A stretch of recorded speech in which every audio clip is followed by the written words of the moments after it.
Bonjour encore une fois de plus, frères et sœurs dans Christ. Nous continuons nos émissions et plus précis sur avec le même thème, la croissance spirituelle, mais nous sommes arrivés au facteur qui favorise cette croissance spirituelle. On est arrivé à un grand facteur, c'est le facteur de relations interpersonnelles. Et dans ces facteurs de relations interpersonnelles, nous avons vu le point que la nature, nous avons parlé de la nature de cette relation. Nous avons dit relation entre anciens et les nouveaux, entre les anciens, entre eux, et aussi entre les nouveaux, entre eux. Donc c'est d'une façon triangulaire. Mais aujourd'hui, nous allons parler toujours de cette relation interpersonnelle, mais nous allons voir ce qu'on appelle la stabilité. La stabilité. Donc, les relations interpersonnelles apportent la stabilité dans la croissance spirituelle. Nous voulons voir ça. Dans la stabilité, nous allons voir aussi, je vous fais déjà un petit résumé, nous allons voir qu'est-ce qui favorise cette stabilité. Il y a la communication. À part la communication, il y a l'assistance aussi. À part l'assistance, il y a aussi les principes d'accord. Donc, trois éléments que nous allons voir. Nous allons voir trois éléments, la communication, l'assistance des autres et le principe d'accord. Ce sont des éléments qui font qu'il y a une stabilité dans la croissance spirituelle. Il y a d'abord la stabilité au niveau des relations et la stabilité au niveau de la croissance spirituelle. Sans plus tarder, nous allons lire la Bible. Pour la première méthode, c'est la communication de la vie de Christ. La communication de la vie de Christ. Nous allons dans Luc chapitre 6. Luc chapitre 6, verset 46. J'ai dit Luc 6, verset 46. Vous prenez votre stylo et votre carnet. Nous lisons la parole de Dieu. Pourquoi m'appelez-vous Seigneur, Seigneur, et ne faites-vous pas ce que je dis? Je reprends. Pourquoi m'appelez-vous Seigneur, Seigneur, et ne faites-vous pas ce que je dis?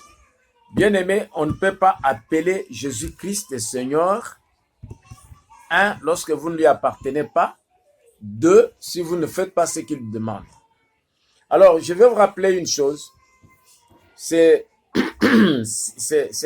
une méthode la plus importante pour qu'il y ait la stabilité dans la relation interpersonnelle. Cette méthode-là, c'est quoi? Christ, en relation avec ses disciples, qui étaient comme des nouveau-nés dans sa vie, Christ leur donnait toujours quelque chose à faire. Christ leur donnait toujours quelque chose à faire. Il leur donnait des instructions à faire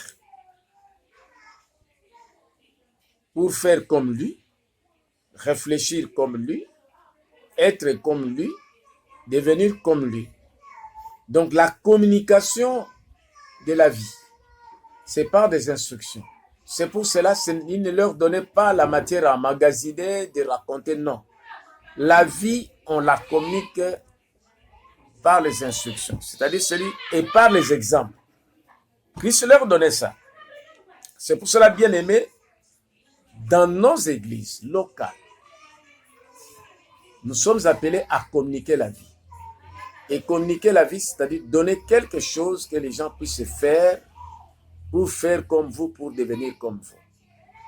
C'est pour cela, le Christ dit, pourquoi m'appelez-vous Seigneur, Seigneur, mais vous ne faites pas ce que je vous dis? Très souvent, nous racontons des histoires. Au lieu de donner la vie, donner la vie aux autres, c'est communiquer cette vie par les instructions. Parfois, vous-même, vous commencez à donner l'exemple. Je donne un exemple de Pierre. Pierre a vu Christ en train de marcher sur l'eau. Mais qu'est-ce que Pierre avait dit? Si réellement c'est vous, dites-moi, je marche. C'est-à-dire, Pierre est habitué à recevoir des instructions et mettre en pratique. Et c'était une vie. Depuis Pierre, je crois jusqu'aujourd'hui, il n'y a personne qui ait marché encore sur les eaux. Hein. Pas un type qui était à Bassam-Koussou, là-bas, qui se disait Jésus-Christ, si vous voulez marcher sur les eaux sans ordre de Jésus-Christ, il a pu entraîner toute une foule aussi dans l'eau. Là, on peut lire encore un autre verset, 1 Corinthiens chapitre 11, versets 1 à 2, 30 et 20 et 23. Je me remets qu'on lise la communication, c'est-à-dire communiquer ce que les hommes doivent faire et ça devient leur vie. C'est la méthode la plus pratique pour former les disciples, pour communiquer la vie. Pour former les disciples et communiquer la vie. Je n'ai jamais vu une vie où il n'y a que des racontars, non. 1 Corinthiens chapitre 11, versets 1 à 2. Qu'est-ce que Paul dit? Soyez mes imitateurs, car je le suis moi-même de Christ. Voilà. Ils vont l'imiter à quoi? À mettre la vie en pratique. Ils ont vu Paul en train de mettre cette vie qu'il a reçue de Christ en pratique. Et en plus, il leur demandait de mettre ça aussi en pratique. Donc, la vie chrétienne est une vie réelle. Ce n'est pas de racontard. Et quand nous allons dans les versets 20 à 23, une fois de plus, c'est très intéressant, mes frères. Surtout, je m'adresse aux anciens et je m'adresse aussi à toute l'Église. Il y a des fois, on entre dans la réunion de l'Assemblée, réunion de prédication, d'enseignement. On a raconté l'histoire, on a raconté, mais les gens sortent vivre. Au lieu d'aller chercher la vie, non, les gens vont chercher les histoires. Non, non, non. Ce n'est pas la méthode de notre Seigneur Jésus-Christ. Qu'est-ce qui est dit ici? Lisons ensemble. Prenez votre Bible. 1 Corinthiens 11, versets 20 à 23. Je vais donner aussi les contextes de ce qui s'est passé. Lors donc que vous vous réunissez, ce n'est pas pour manger les repas du Seigneur. Car quand on se met à table, chacun commence par prendre son propre repas. L'un a faim, tandis que l'autre est ivre. N'avez-vous pas de maison pour y manger et boire, ou méprisez-vous l'église de Dieu et faites-vous honte à ceux qui n'ont rien?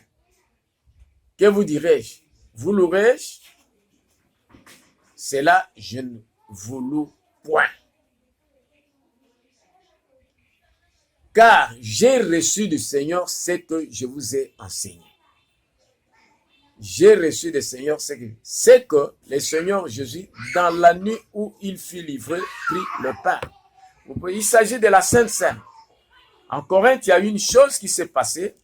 Lors de la Sainte Seine, c'était des bêtises. Au lieu de faire la Sainte Seine comme il faut, mais non, chacun venait avec son repas, comme dit, il mange, l'autre est là, l'autre a faim, lui il le regarde, sans même honte.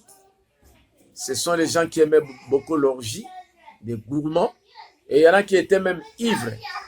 Et Paul leur a écrit que ce n'est pas comme ça que la Sainte Seine s'est faite. Donc, moi, Paul est passé par là. C'est-à-dire, Paul a fait aussi la Sainte Seine avec eux. Il leur a appris comment faire. Mais après lui, non, les gens ont changé une chose. C'est pour ça qu'il leur reproche.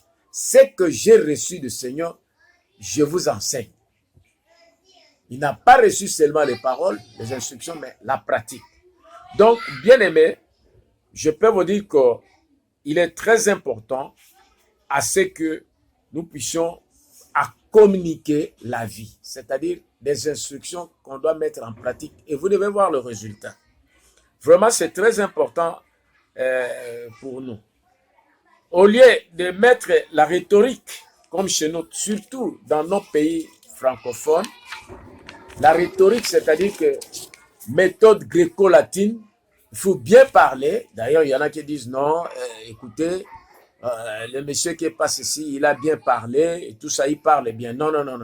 La vie, ce n'est pas parce qu'on parle bien. La vie, c'est la pratique. La vie, c'est la pratique. Et mes frères des pays anglophones et plutôt anglo-saxons ont compris ça. C'est pour ça que le christianisme a une autre coloration, une autre teneur. Et nous, les francophones, nous devons changer notre façon de voir les choses. On aime bien l'histoire. Je ne sais pas si les colons ont fait ça expressément. Un autre exemple, quand vous lisez Matthieu chapitre 10, 1 1 à 10, vous voyez comment Christ envoie ses disciples. Il les envoie d'aller guérir, enseigner, il les met en pratique. Il communiquait cette vie-là. Et c'est ce qui fait qu'il y avait une stabilité dans la croissance spirituelle, d'une façon collective, individuelle comme collective. Chacun pouvait faire ce que Christ faisait, chacun pouvait réfléchir comme Christ et chacun pouvait être comme Christ. Donc, la communication est très importante dans les relations interpersonnelles par des instructions que les gens mettent en pratique ce que c'est la vie. Et ça donne une stabilité. Bien aimé, il y a une croissance spirituelle ou la vie de Christ quand il y a une communication sur les instructions précises dans tous les domaines de la vie. Quand nous voulons parler de mariage, c'est-à-dire qu'il faut qu'il y ait deux résultats. On donne des instructions, les mariages c'est comme les mariages selon Christ. Et on vit les résultats, ça fait les différences. Quand nous voulons faire le commerce, on les fait comme Christ le fait. Donc, c'est la vie. Grâce à ça, on a une stabilité vraiment dans la croissance spirituelle et la stabilité aussi dans les relations interpersonnelles. Deuxième méthode, c'est l'assistance mutuelle. Voilà. L'assistance mutuelle, nous allons lire Acte 4, 34 à 36. Et nous allons lire après Jacques 1, 27. Acte 4. Je disais acte 4, nous sommes dans l'enseignement. Nous enseignons. Nous ne prêchons pas, s'il vous plaît. Nous enseignons. Acte 4, 34 à 36. Lisons la parole de Dieu. Car il n'y avait parmi eux aucun indigent. Tous ceux qui possédaient des champs ou des maisons les vendaient, apportaient les prix de ce qu'il avait vendu et les déposaient aux pieds des apôtres et l'on faisait distribution à chacun selon qu'il avait besoin. Joseph, surnommé par les apôtres Barnabas, qui signifie fils d'exhortation, lévite originaire de Chypre, on peut aller jusqu'à 38, vendit un champ qu'il possédait, apporta l'argent et le déposa aux pieds des apôtres. Bien aimé, ici les apôtres n'ont pas fait un appel de fonds. Non, mais il y a un miracle, une chose qui ne s'est jamais passée en Israël. Vous voyez là, ils étaient à peu près 4 000, 5 000 personnes, ils n'étaient pas dans le temple, ils étaient en plein air. Les gens, parce qu'ils ont reçu le Saint-Esprit, l'amour de Christ était en eux, ils ont apporté tout ce qu'ils avaient aux pieds des apôtres pour distribuer avec objectif qu'il n'y ait aucun indigent.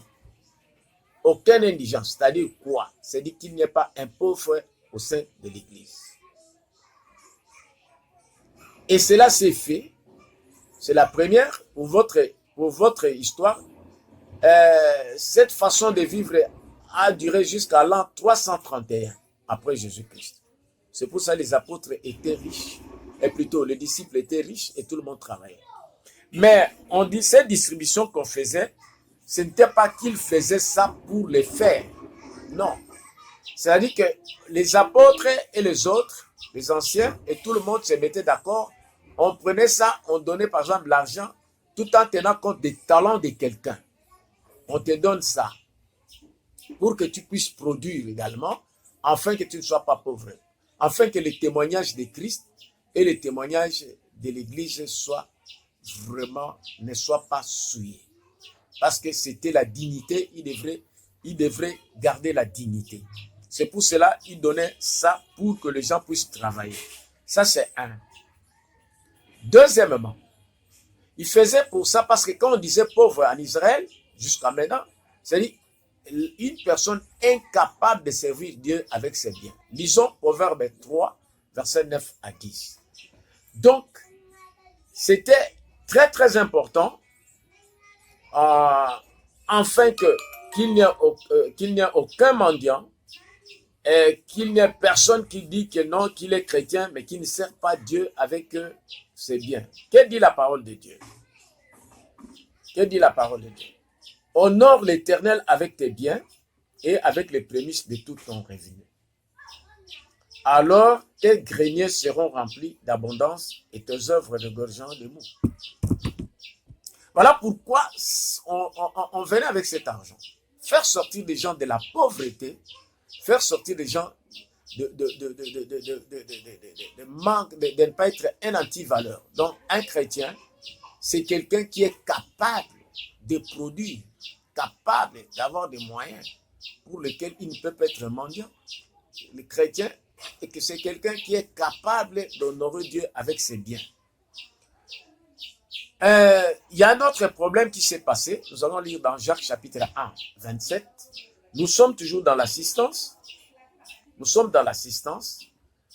Jacques chapitre 1, verset 27. Aujourd'hui, ça a pris d'autres formes. Jacques 1, 27. Assistance, s'il vous plaît, pour la dignité et le respect de la vie de Christ. La parole de Dieu dit, la religion pure et sans tache devant Dieu, notre Père, consiste à visiter les orphelins et les veuves dans leurs afflictions et à se préserver des souillures du monde. Ah! L'assistance aux veuves. À cette époque, c'était une époque difficile.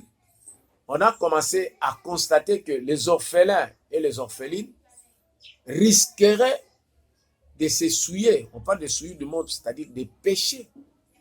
Alors, il y avait des riches chrétiens. C'est pour cela qu'on a interpellé les riches chrétiens de pouvoir subvenir aux besoins des orphelins de l'église orpheline et des veuves, pour que le témoignage de Christ ne soit pas souillé, afin qu'il soit utile dans la société. Ce n'est pas comme aujourd'hui, où pour assister les orphelins, vous d'abord l'église locale, vous avez des orphelins, vous voulez demander l'argent ailleurs. Vous n'avez rien. Qu'est-ce que vous dites? Non, on fait des appels. On peut avoir aussi l'argent des occultistes. Où est la différence entre PAM, Monisco et tout ça? Alors, dans ces cas-là, eux aussi, ils servent l'Éternel. Moi, je pense qu'il est très important que l'Église puisse comprendre que cette assistance est très importante pour donner la stabilité à la croissance. D'abord, la stabilité aux relations interpersonnelles et à la croissance de la vie de Christ. Et aussi à la dignité de l'Église. L'Église n'est pas n'importe quoi pour se jouer avec ça. Non, vous qui êtes là, bien aimés, vous êtes en Europe, si vous voulez nous assister, nous avons des orphelins, mais il faut que nous vous connaissons aussi. Il faut réellement que nous savions que vous êtes nos frères. Quand vous lisez la Bible, l'assistance, que quand Paul prenait l'assistance, vous voyez aller avec Tite, ce n'est pas l'assistance, ils allaient dans les rues. En tout cas, qu'on arrête un peu ces histoires-là, où l'Église, on se moque de l'Église comme ça.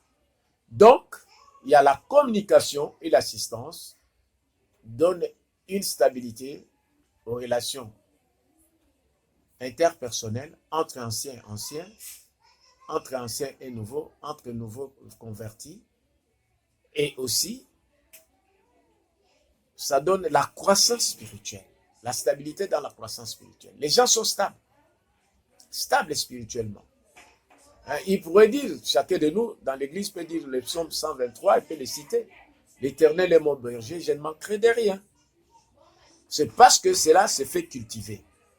Les frères anglophones et des pays anglo-saxons ont compris ça.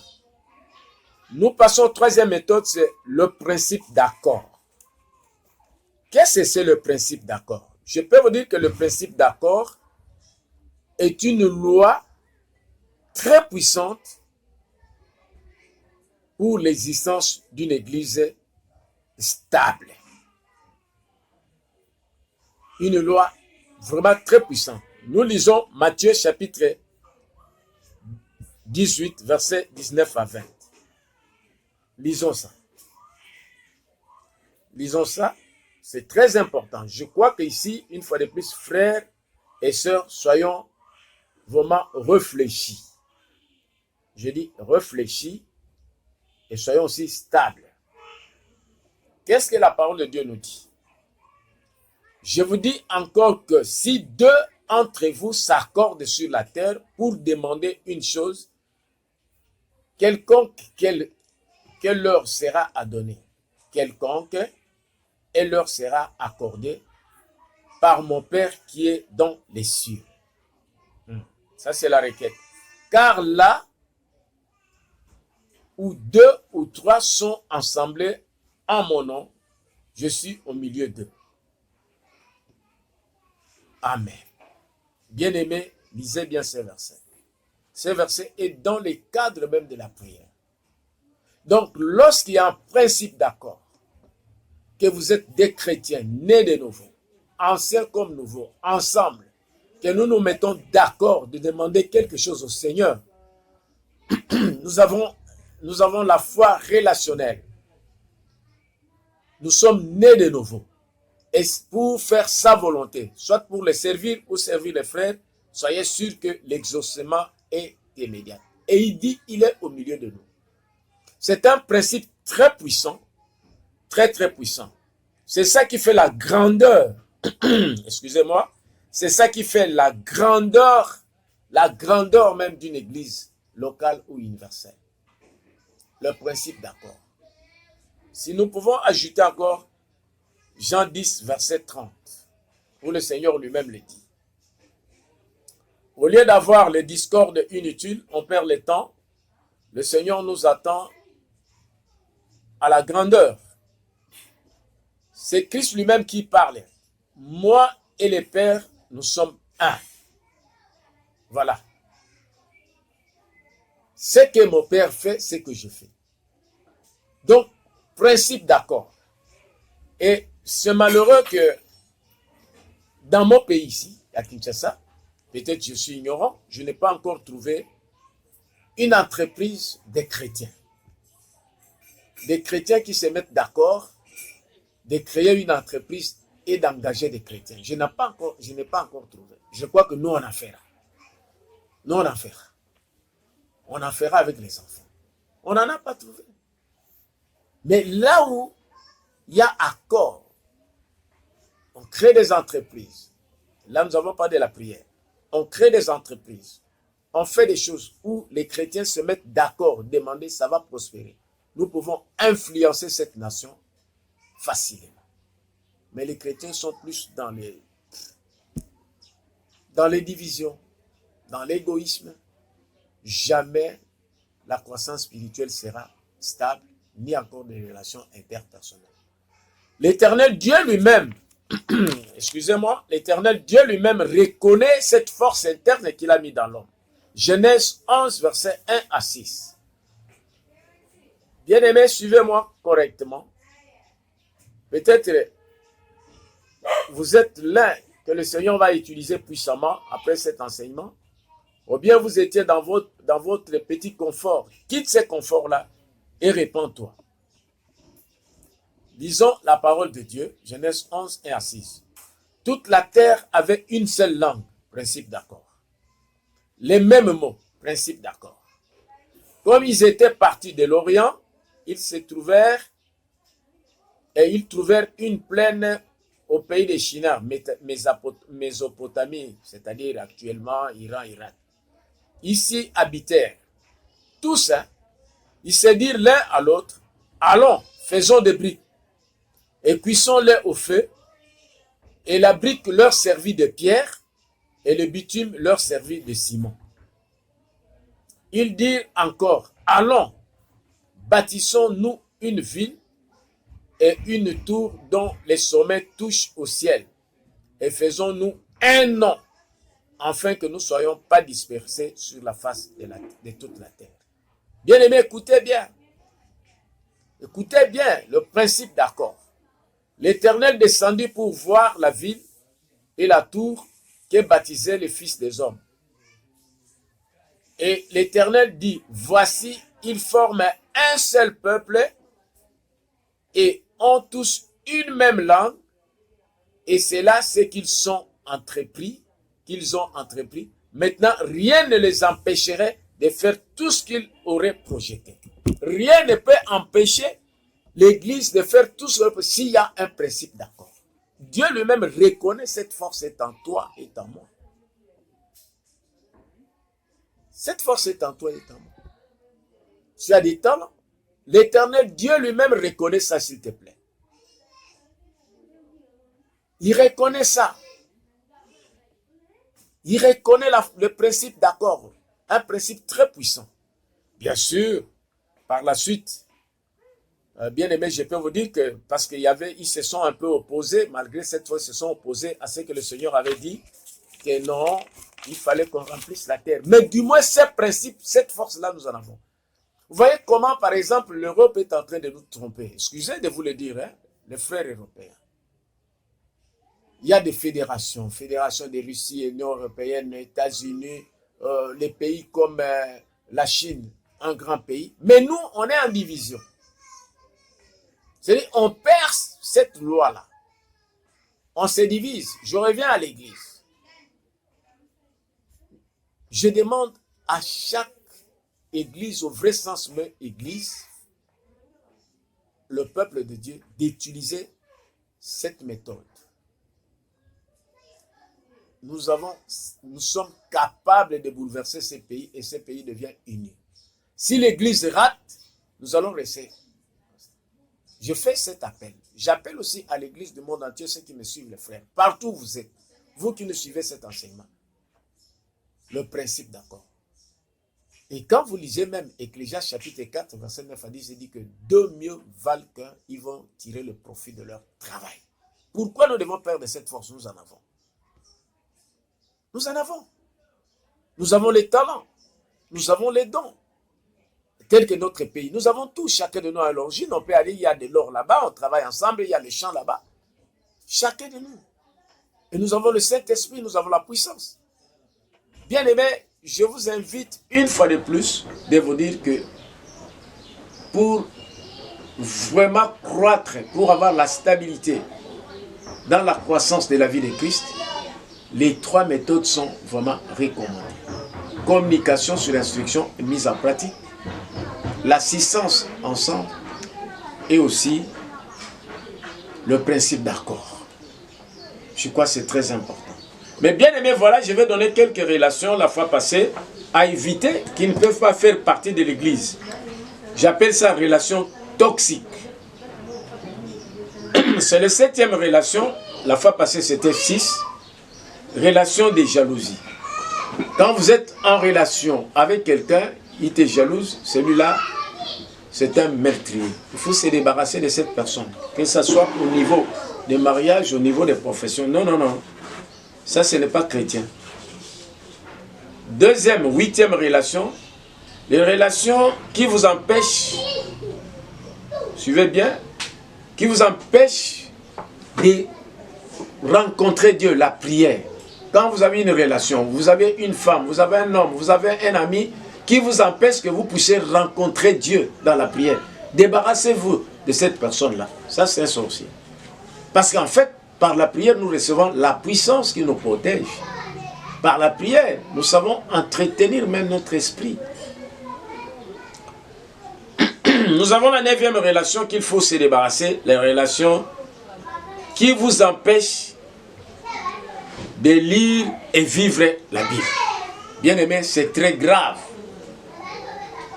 Quand vous remarquez une telle personne, même au niveau de votre église locale, mettez-les dehors. Parce que la Bible, nous avons 25 récompenses. La Bible est la nourriture de l'esprit. Comment tu peux m'empêcher? On mange avec toi, on étudie avec toi, mais pour que je puisse nourrir l'esprit, tu m'empêches à ce que je nourris l'esprit. Je suis un véritable sorcier. Débarrassez-vous de cette relation-là. 11e relation qu'il faut se débarrasser. Relation qui détruit ta vie en secret. Donc, il y a des gens qui vont préparer des coups bas. À chaque fois que tu as des problèmes, tu retrouves la même personne. Ça, ce n'est pas un chrétien. Débarrasse-toi de ce monsieur-là. Ou de cette maman-là, ou de qui, je ne sais pas, de cette soeur-là. Elle n'est plus sœur. 12e relation C'est la relation qui ne vous donne pas la valeur. C'est-à-dire quoi? Tout ce que vous faites, l'autre ne prend pas ça en compte. Il vous minimise. C'est mieux ce qu'il fait. Vous pouvez tout faire, jamais il vous donne la valeur. Vous pouvez vous donner les meilleurs. Non, non. Une telle relation, il faut mettre ça à côté parce que c'est une relation qui va vous décourager. Nous donnerons toujours des relations toxiques. Et ces relations, 12, on va au 13e, ne peuvent pas exister à l'église. Quand vous constatez ça, il y a un dispositif dans 1 Corinthiens chapitre 5, vous commencez 1 jusqu'à 11, on nous dit de nous débarrasser de ces gens-là. Leur place n'est pas là. 13e, c'est relation qui vous bloque à ne pas atteindre vos objectifs. Ah, bien-aimé, vous êtes avec quelqu'un, l'église a une vision, mais il y a des gens qui empêchent d'atteindre vos objectifs. Vous êtes leader, vous devez accomplir la vision que Dieu vous a donnée. Mais il y a des gens qui vous embarquent dans une histoire pour ne pas atteindre l'objectif. Or, l'objectif, c'est l'histoire que Christ, c'est votre plan de vie que Christ a écrit depuis que vous l'avez accepté. Voilà, bien-aimés, nous arrivons à la fin de notre émission. Je crois que vraiment cela vous a intéressé. Nous terminons avec relation interpersonnelle, qui est un facteur de croissance, au point 3 qui est la stabilité. Je vous invite, frères, de pouvoir prendre notre numéro au bas. Il y a G2 numéro WhatsApp, il y a 098 21 74 450 098 21 74 450 081 083 2097. Ce sont les deux numéros que vous pouvez nous contacter pour les conseils. S'il y a des commentaires à faire, vous faites. Et pour les prières. Et je vous prie aussi de créer votre compte YouTube, liker, partagez. Que Dieu vous bénisse. Ciao.